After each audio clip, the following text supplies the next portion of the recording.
Pessoal, boa noite. Boa noite a todos vocês que estão aí nos acompanhando, de suas casas, do local onde vocês se encontrem, através do Facebook, através do YouTube. Nós que estamos aqui no Salão de Estudos do Centro Espírita Vinhas do Senhor, estamos provisoriamente sem o público, por conta da pandemia que todos nós já conhecemos, da situação que o nosso país, que o nosso planeta vive, situação que temos a certeza que em breve será resolvida, e dando a continuidade ao estudo do livro Obreiros da Vida Eterna. Antes, é imprescindível que nós façamos aquele momento de tranquilização interior. Frequentemente, chegamos a esse momento, nesse dia, no final da semana, com o pensamento enovelado em atitudes várias tomadas, em situações vividas, experienciadas, em lutas, em dificuldades, em alegrias. E frequentemente nos é difícil deixar tudo isso de lado e adotar aquele estado de espírito mais calmo, com o intuito de recebermos todas aquelas orientações, todas aquelas energias provenientes do mais alto. No entanto, conhecedores que somos das leis espirituais que nos regem, é imprescindível que o esforço se faça presente de nossa parte para que alcancemos um maior equilíbrio no nosso pensar, no nosso sentir. E é por isso que rogamos a Deus que nos ilumine nessa noite,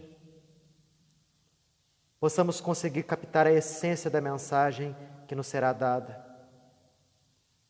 Tenhamos a capacidade de conhecer a mensagem e integrá-la em nosso mundo íntimo, para que ela seja elemento renovador dos nossos rumos, dos nossos pensamentos e das nossas palavras. Os nossos irmãos benfeitores espirituais não cessam em suas atividades aqui.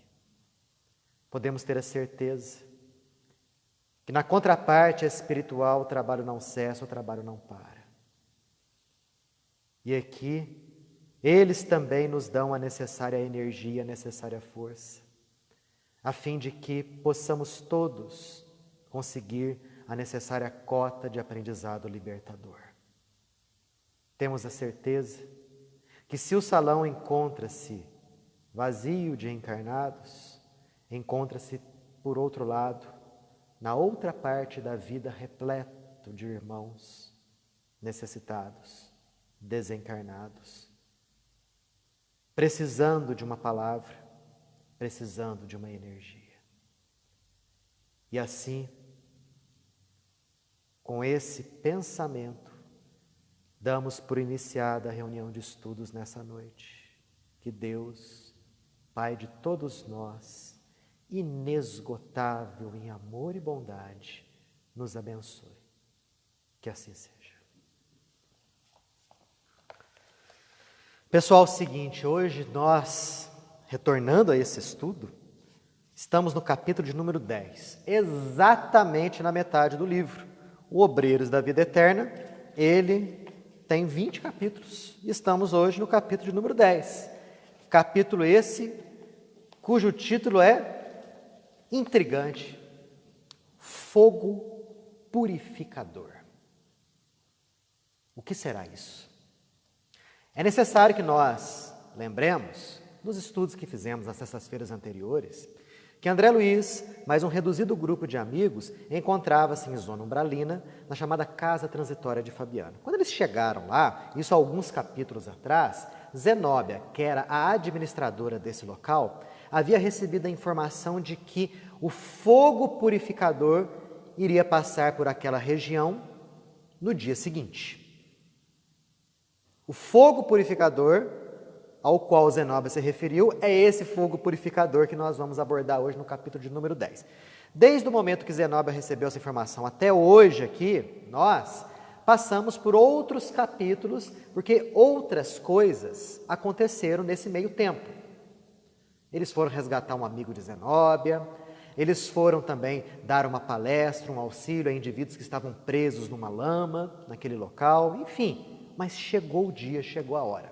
André Luiz comenta aqui que já eram 6 horas da manhã, porém, na região onde aquela casa transitória se encontrava, sombras espessas dominavam.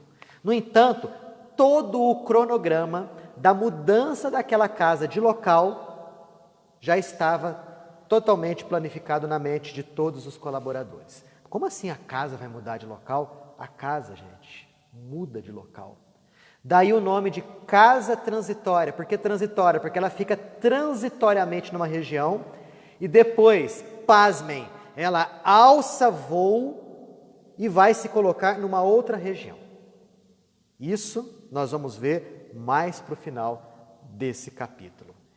Reparem bem em tudo aquilo que a gente vai comentar, porque parece enredo de filme de ficção científica, dos melhores. Reparem bem.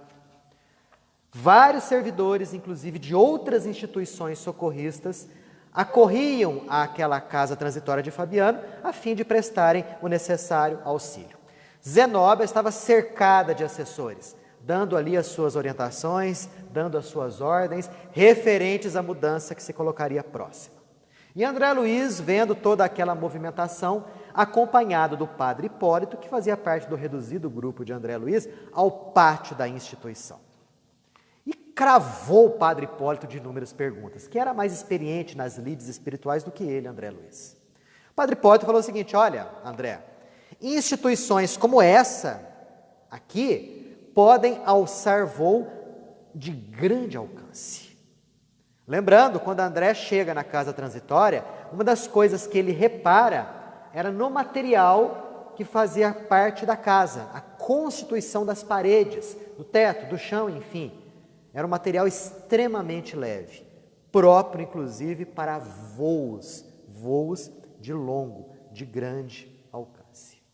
E padre Hipólito fala: olha, André, nós estamos aqui num local em que os domínios vibratórios são outros.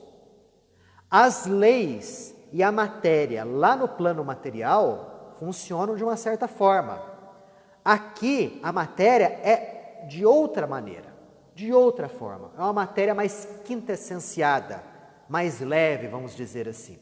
Portanto, as leis aqui funcionam de maneira diferenciada se comparadas às leis lá da Terra, lá do plano terreno. E ele continua: as descargas elétricas do átomo etérico oferecem realizações inconcebíveis aos encarnados. Então, todos nós sabemos que a nossa matéria física, material, é composta por átomos. Do plano espiritual, isso não é diferente. Lá também a matéria quintessenciada de lá, por sua vez, também é composta por átomos. O chamado átomo etérico, o átomo do plano espiritual. E lá, os benfeitores espirituais, os indivíduos das colônias superiores, manejam com maestria as forças oriundas desse átomo etérico. E eles utilizam, inclusive, a eletricidade de uma maneira inconcebível para nós, como o padre Hipólito falou aqui para André Luiz. E ele continua: olha, André, embora o progresso científico do encarnado, o encarnado somente conhece 1/8 do plano em que vive. 1/8. Esse livro é de 1946. Aí vocês falam assim: poxa, Daniel, mas de 1946 até 2021 passou muito tempo, né? Mais de 70 anos. Será que ainda nós permanecemos desconhecendo 1/8? Talvez não. Talvez 1/7 ou 1/6 no máximo. Enfim, tem muita coisa aqui no plano material que ainda está por ser desvendada, ainda está por ser descoberta. E nós, que estamos aqui nesse plano material transitoriamente para fins de evolução? O padre Hipólito fala que nós somos quais prisioneiros, que enxergamos a vida imortal através das janelas estreitas dos 5 sentidos. Olha que imagem bonita que ele nos passa. De um prisioneiro, né, um sujeito preso num local, a prisão no caso aí seria o nosso próprio corpo físico, e nós travamos contato com a vida imortal, com a realidade através dos 5 sentidos nossos. Limitadíssimos, aliás. O Padre Hipólito continua falando, olha André, por exemplo, a questão da visão. Nós enxergamos somente numa determinada faixa de frequência da luz, que vai do vermelho até o violeta, as 7 cores do espectro solar. E só. No entanto, existem cores antes do vermelho e depois do violeta. Os nossos próprios aparelhos conseguem captar e registrar e mensurar o infravermelho e o ultravioleta. Nós não. Fisicamente falando, não. E olha que nós estamos falando só de 2 faixas de luz que nós não vemos, porém conhecemos. Existem inúmeras outras. Portanto, só enxergamos numa determinada faixa de vibrações, de comprimentos de onda. Antes disso e depois disso, somos completamente cegos. Com relação à audição, idem. O Padre Hipólito esclarece, olha, nós só conseguimos ouvir uma faixa que vai de 16 a 40 mil vibrações por segundo. Antes disso, de 16 e depois de 40 mil, não ouvimos rigorosamente nada. Por isso que ele compara os nossos sentidos físicos a janelas estreitas. Nós estamos provisoriamente presos para o nosso próprio benefício, sem sombra de dúvida, a esses 5 sentidos limitados. As leis e as matérias são bastante diferenciadas no plano espiritual, embora todas emanem de Deus. E André ficou maravilhado com todas essas informações. Ele fala o seguinte, olha, embora eu já conhecesse as ações da energia elétrica da minha colônia, nosso lar, essas informações do Padre Hipólito me aclararam os horizontes, porque eu fiquei sabendo e descobrindo inúmeras outras coisas, inclusive me desvencilhando de muitos atavismos que eu carregava dentro de mim, provenientes do próprio plano físico. André reparou ainda, olha que coisa interessante, que mesmo que a matéria, lá do local onde ele se encontrava, fosse uma matéria mais leve que a nossa aqui do plano físico, inúmeros servidores que estavam em processo de mudança, ajudando na mudança da casa, estavam desenvolvendo esforço hercúleo às tarefas atinentes à modificação de local. O que isso significa? Dá a entender o quê? Que eles estavam usando ali a própria força física, se é que eu posso me expressar assim. Porque embora a matéria ela fosse leve, em virtude da densidade da região, esforço hercúleo era dedicado, era dado aí a muitos indivíduos que estavam naquele processo de mudança daquela casa, de um local para o outro. E ele fala, todo o pessoal disponível fora convocado ao trabalho dos motores. Quando a gente comentou que a casa alçava voo e se deslocava longas distâncias, poderíamos nos questionar, poxa, mas como que ela fazia isso? Ela tinha motor. E André Luiz descreve os motores como sendo de uma maquinaria complexa, indescritível na técnica humana. Ou seja, algo que naquela época ele desconhecia completamente. Extremamente complexa aquela maquinaria dos motores. E obviamente, ainda hoje, decorridos mais de 70 anos, nós ainda não conseguimos alcançar uma tecnologia desse nível aqui, que ainda será inventado na Terra, mas isso é assunto para as próximas gerações. Aí eu fiquei pensando, maquinaria complexa. Quando a gente vê um motor de um carro, a gente percebe que aquele motor é composto por várias peças, né? Que unidas ali trabalham em harmonia. Só que essas peças elas são produzidas em separado. São produzidas em outras linhas de produção e depois de prontas elas são montadas e o motor funciona. Pensei comigo, essa maquinaria complexa, consequentemente, era formada por inúmeras peças. Onde que eles arrumavam essas peças? Como que aquelas peças eram forjadas, produzidas? Isso o André, infelizmente, não pôde, talvez, nos falar naquela época. É um assunto para a gente, talvez, discutir futuramente.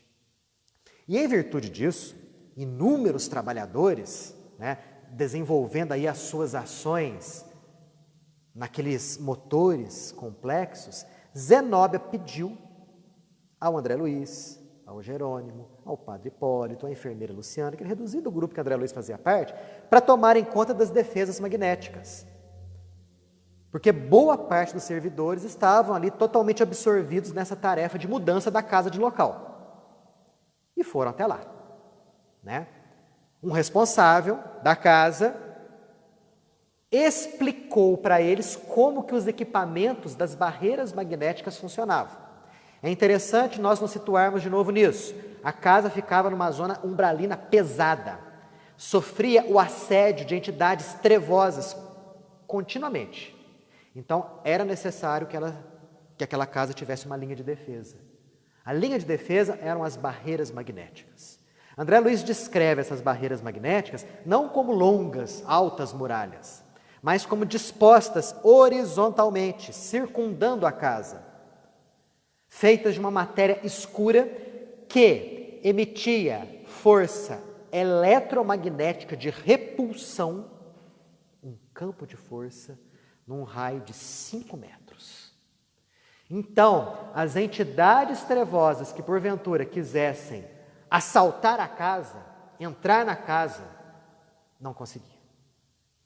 Porque existia, num raio de 5 metros, uma barreira eletromagnética de repulsão.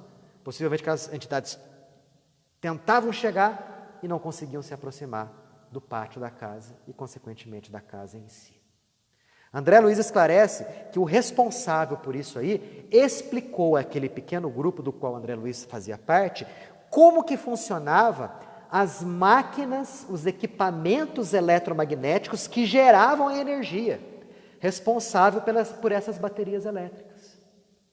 Explicou o funcionamento e falou o seguinte: a função de vocês é zelar pelo bom funcionamento dessas máquinas. Gente, olha que coisa mais interessante. A gente está falando de uma realidade que está localizada no plano espiritual. Se a gente olhar para o céu agora, nós não vamos ver nada disso. Vamos ver nuvens, estrelas, lua. Durante o dia a gente vê o sol, as nuvens. No entanto, existe uma realidade complexa, numa outra faixa de vibração da matéria. Aqui a gente viu motores complexos que vão elevar uma casa. Aqui nós estamos vendo equipamentos responsáveis por gerar energia eletromagnética que gera uma barreira de proteção com 5 metros de diâmetro ao redor da casa. Isso porque eu tenho certeza, André Luiz não pôde naquela época falar tudo que ele via. Mas muita coisa ele deixou nas entrelinhas, conforme a gente tem comentado aqui aos poucos. Bom, dadas as instruções, aquele indivíduo responsável virou para eles e falou o seguinte: olha, vocês também são responsáveis em receber os sofredores renovados que virão até aqui. Lembrando do capítulo anterior, em que Zenóbia, mais um grupo de pessoas, se localizou em uma região de sofrimento, uma região que era um extenso lamaçal, onde inúmeros indivíduos estavam lá presos em sofrimento indescritível e fizeram belas palestras. Zenóbia até falou na ocasião que muitas sementes de renovação foram jogadas no coração de muitos indivíduos. Então esses indivíduos, eles iam ser resgatados. Só que também iriam correr para aquela casa transitória inúmeros indivíduos trevosos, que queriam entrar na casa não porque estavam renovados, mas por profundo medo do chamado fogo purificador. E aí André Luiz pergunta: poxa, mas como é que eu vou diferenciar o trevoso que não quer renovação nenhuma, mas que quer ser socorrido e não vai, daquele que quer ser socorrido e que se renovou? como que eu vou conseguir diferenciar? Jerônimo responde, através da aura, André Luiz. Através da aura você vai ver que aqueles que realmente se arrependeram e desejam renovação vão ter uma aura límpida, luminosa ao redor deles. Ao passo que aqueles mentirosos, contumazes, aqueles revoltados no erro, eles permanecerão com as suas auras, com seus halos vitais totalmente escurecidos. Basta olhar que a gente vai descobrir quem é um, quem é outro. Nisso, vários outros servidores chegaram para tomar conta de outras maquinarias responsáveis pela barreira magnética. O trabalho ia acontecendo muito bem, muito tranquilo. De repente, André Luiz enxerga e ouve um clarão com um rebumbo enorme no céu. E ele vê um raio de terrível beleza varando aquele nevoeiro de alto a baixo. Um som muito alto. E André Luiz viu que no local onde ele caía, abria-se uma imensa fogueira. Isso a muitos quilômetros de distância. Era o primeiro aviso da passagem dos chamados desintegradores etéricos. O que são esses desintegradores etéricos? São espaçonaves. São naves que produzem uma energia e essa energia, ao contato com aquela região, com aquele local, quando ela caía, fazia com que surgissem chamas. Era o chamado fogo purificador. André Luiz até compara esses raios provenientes do céu, desses aparelhos, desses desintegradores etéricos, com os nossos raios das tempestades. Só que André Luiz fala, são parecidos, porque os nossos raios, eles descem aleatoriamente no chão. Já aqueles não. Aqueles que André Luiz estava vendo eram raios que surgiam metodicamente, mecanicamente. Eram artificialmente produzidos. E quando ele falou isso, raios de luz, onde cai gera fogo, produzidos artificialmente, logo me veio à cabeça. Seriam esses raios laser? Não sei. Provavelmente naquela época, em 1946, aqui na Terra, a tecnologia do laser talvez nem tivesse sido inventada, ou se inventada, estava bem no início. Mas dá tudo a entender aqui que aqueles raios que André Luiz estavam vendo eram raios, se não raios laser, algo muito parecidos, muito similares. André viu a muitos quilômetros de distância os clarões da fogueira ateada pela faísca etérica. Gente, fogueira. Então, aquela região no astral inferior estava pegando fogo. Mesma coisa aqui na Terra, quando cai um raio, numa região seca, obviamente aquilo ali vai pegar fogo, o mato ali seco pega fogo. Era o que estava acontecendo ali. Jerônimo esclareceu a André Luiz o seguinte, que isso era necessário. Por que isso era necessário? Porque com o acúmulo de matéria mental inferior, grandes tempestades magnéticas surgiam. E para evitar o surgimento dessas grandes tempestades magnéticas, de tempos em tempos, passavam essas máquinas voadoras, os chamados desintegradores etéricos, com o objetivo de queimarem todos aqueles resíduos provenientes das mentes dos indivíduos que habitavam aquela região. André, inclusive, não chegou a descrever essas máquinas voadoras. Por quê? Porque a região era muito escura. Um nevoeiro denso cobria tudo. No entanto, aquelas máquinas se situavam acima daquele nevoeiro. Não dava para enxergá-las. Só dava para ver os raios saindo delas. Que coisa, não? Quando a gente começa a ler com detalhes e imaginar a cena, parece coisa de ficção científica. Aliás, muitos filmes de ficção científica que a gente assiste por aí, talvez tiveram seus enredos concebidos através de lembranças dos seus autores de fatos parecidos com esse daqui. Não é de se duvidar. Bom, o responsável esclareceu mais alguma coisa. Olha, durante 4 horas, vocês ficarão aqui recebendo aqueles indivíduos renovados e tomando conta dos aparelhos que geram as descargas eletromagnéticas. De repente, novo raio surge à distância. Novo raio, novo clarão de fogueira, a muitos quilômetros, só que André percebeu uma outra coisa. Dessa vez, o raio não teve, vamos dizer assim, ficou somente no solo.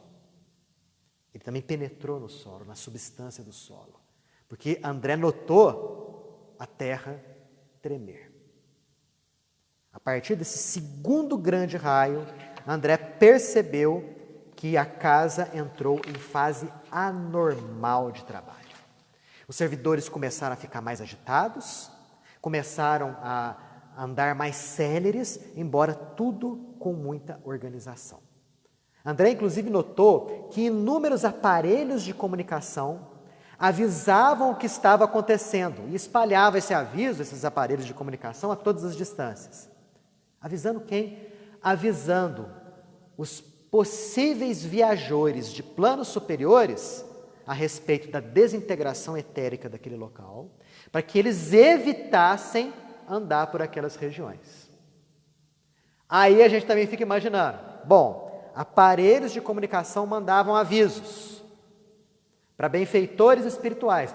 Como que os benfeitores espirituais captavam esses avisos?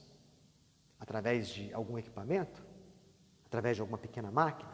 Através de um celular? Algo parecido? Sabe-se lá. Isso o André também não nos esclareceu. De repente, André ouve uma algazarra, um som de multidão chegando. Ele descreve aqui, uma algazarra ensurdecedora se fez ouvir. Multidões se aproximavam, amedrontadas e na expectativa. Eram os indivíduos que estavam apavorados, aqueles que residiam naquela zona trevosa, que queriam a qualquer momento, a qualquer custo, entrarem na casa transitória e se verem livres do tal fogo purificador. Nisso, vários outros raios, vários outros ribombos se sucederam e multidões cada vez mais chegando. Fogo caía do céu. A matéria interior do solo era revolvida. Nisso, gritos de socorro, ameaças, vamos atravessar, saiam daí, essa casa é nossa, chegaram. Porém, quando eles chegavam perto da barreira eletromagnética, eles recuavam. Eles não podiam chegar, num raio de 5 metros de distância, não podiam se aproximar da casa. Muitos pediam socorro. Muitos queriam ser asilados naquele local. Muitos se diziam arrependidos. Só que nenhum deles apresentava a aura luminosa. Todos estavam, sim, com medo, mas nenhum, até aquele presente momento, se mostrava em condições de serem resgatados, de serem auxiliados. Dava para ver perfeitamente isso pela aura. Era mais medo do que desejo de renovação. E as multidões foram chegando. André Luiz fala que fogueiras enormes em várias direções e raios fulgurantes eram metodicamente despejados do céu. Imagine a cena. Imagina você lá, cuidando de um aparelhinho eletromagnético, a fim de que a barreira magnética funcionasse, multidão de seres trevosos, animalescos, muitos com a forma perispiritual de verdadeiras bestas feras, xingando, blasfemando, ofendendo, alguns pedindo por socorro, e nesse íntere, raios caindo do céu, fogueiras aparecendo aqui e acolá, e a multidão chegando, e a multidão se aglomerando. Imaginemos essa cena. André fala, vasta dose de paciência era necessária para conter a multidão furiosa. Formas monstruosas vestidas de sombra se arrastavam pelo local. E nisso, no meio desse caos todo, começavam a chegar os primeiros sofredores com sincera disposição de renovação. André Luiz os descreve como tendo as roupas esfarrapadas, porque estavam presos naquela região havia muito tempo.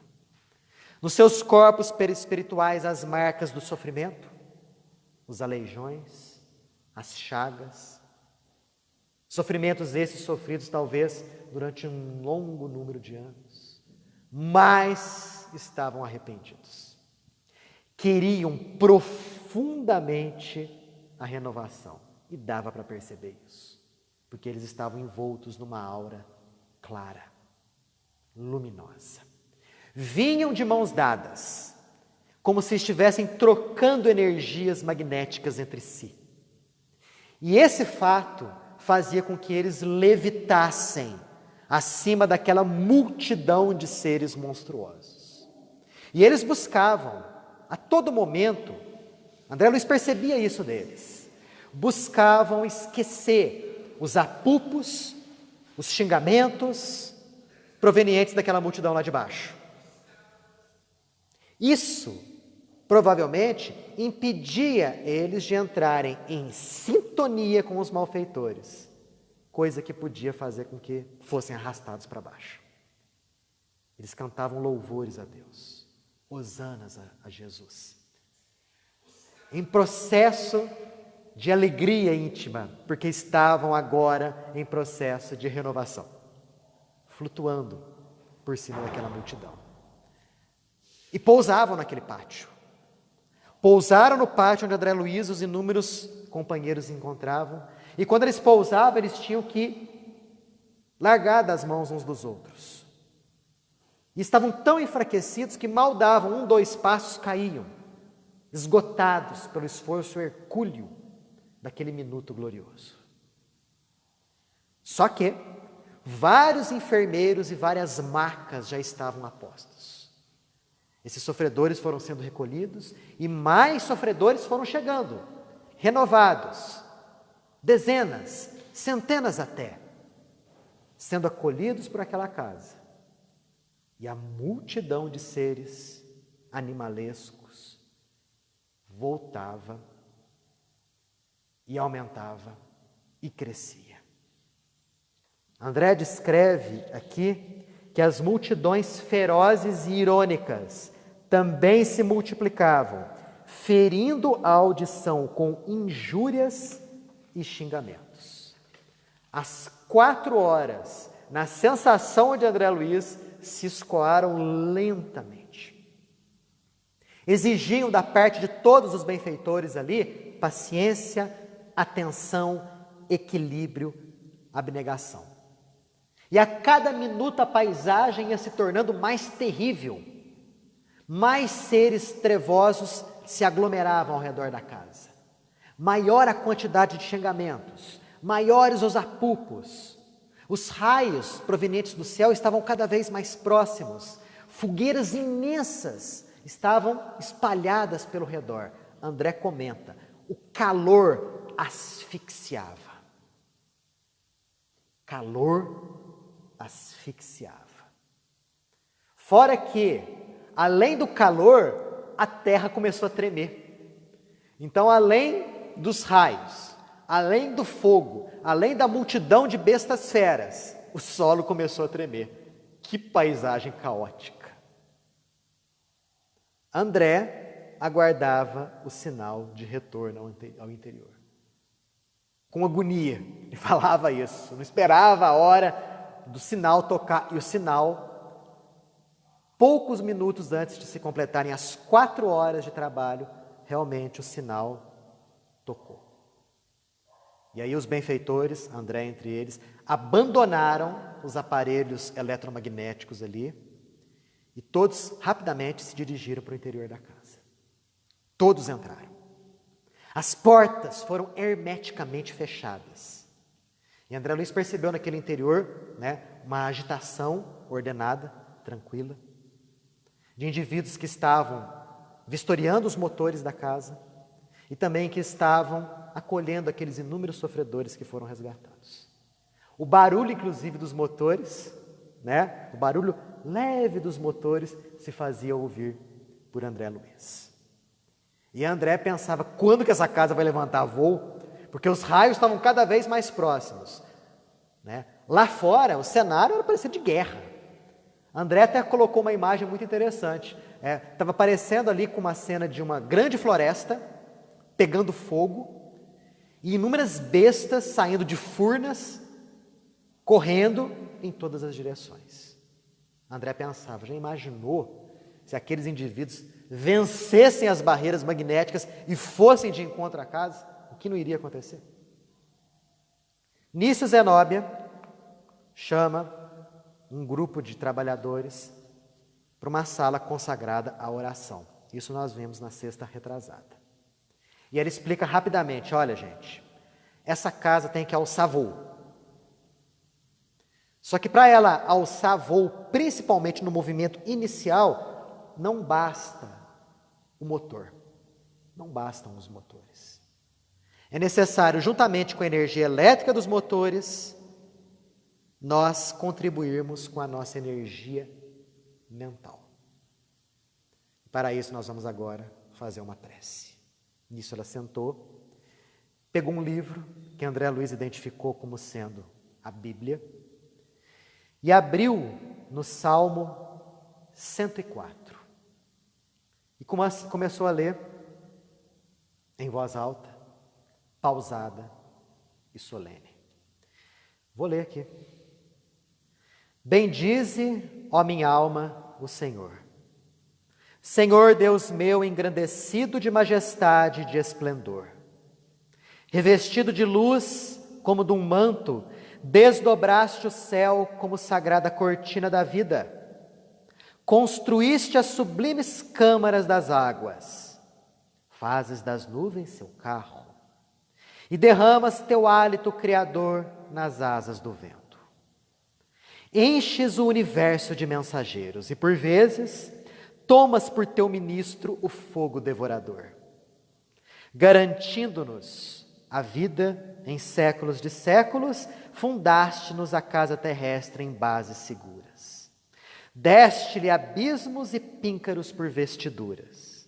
Santificaste as águas para que se elevem sobre os montes, mas a tua voz de comando todos os elementos se transformam. Porque se envias a música de manhã, envias igualmente o trovão destruidor. Elevam-se montanhas, descem vales, ao lugar que lhes marcaste. Sem que ultrapassem seus limites, fazes sair, Senhor, as fontes dos vales, fertilizando os montes. Dás de beber aos animais do campo e sacias a sede às plantações silvestres. Onde as aves do céu guardam seu ninho, louvando-te dia e noite, irrigas o topo das montanhas, jorrando águas do céu, para que a terra seja farta de frutos. E Zenóbia ia não somente lendo, ela recitava. E ela sentia cada palavra que era lida. E André percebeu que do tórax dela, misteriosa luz surgia. E todos, comovidos com aquela cena, entraram na mesma vibração e uma claridade sublime encheu toda aquela câmara, se espraiando por todos os cômodos da casa e fora dela. Quando a leitura do Salmo ainda estava no meio, André Luiz sentiu a casa se deslocar. A princípio lentamente, e à medida que aquela vibração foi se mantendo alta por parte dos benfeitores, rapidamente a casa se elevou. E num voo vertical, que André Luiz estimou que durou mais ou menos 1 hora, a casa subiu, até se colocar numa região clara, onde se podia ver o sol. Das janelas dos cômodos, dava para ver lá embaixo as imensas clareiras feitas pelo fogo purificador que descia dos céus. A partir do momento que aquela casa estabilizou-se numa certa altura, ela começou a voar em sentido horizontal. Zenóbia se levantou do local, o pior, a fase mais difícil, a fase mais complicada, já havia passado.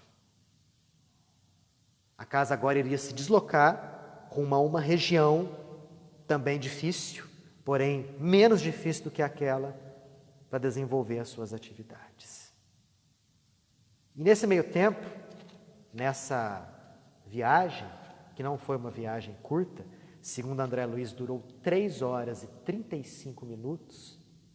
Fiquei imaginando, né? Se a casa estivesse deslocando a uma velocidade de 100 km por hora, 3 horas e 35 minutos, portanto, ela percorreu um trajeto de mais de 300 quilômetros. Uma casa, uma instituição, voando mais de 300 quilômetros de distância. Impulsionada não somente por potentes motores, mas também pela força mental de todos aqueles que ali se estavam. André acompanhou, inclusive, inúmeras conversas interessantes nesse meio tempo entre o padre Hipólito e Jerônimo. E ele, André, comentou, poxa, olha só, como seria bom que todos os encarnados soubessem de como as coisas funcionam aqui do lado de cá. Como é bela aqui a vida.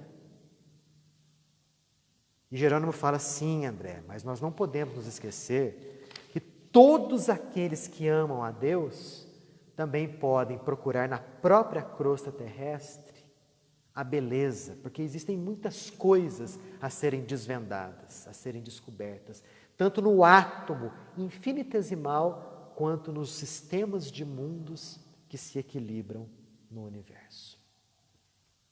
E ali Padre Hipólito, junto com Jerônimo, começaram a comentar coisas a respeito da evolução dos planetas, da evolução das pessoas, a respeito da administração da casa planetária, a respeito das mudanças de forma, a respeito do átomo. André Luiz não entra em muitos detalhes, mas ele ficou ali quieto, humilde, aprendendo inúmeras coisas que ele levou consigo.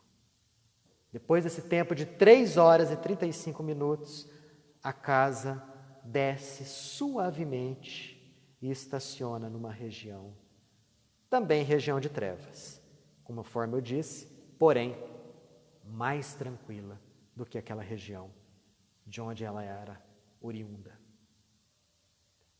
Mais uma prece foi feita por Zenóbia em agradecimento, porque agora a tarefa era de acomodar aquela casa naquela região, para novamente se reiniciar os trabalhos de assistência aos sofredores em zona umbralina. Jerônimo, mais os 3 companheiros, Luciana, Padre Hipólito e André Luiz, as 4 pessoas, se despedem de Zenóbia e partem rumo à crosta, porque a tarefa deles era ajudar o desencarne de 5 indivíduos firmes na tarefa do bem. E nisso acaba o capítulo de número 10.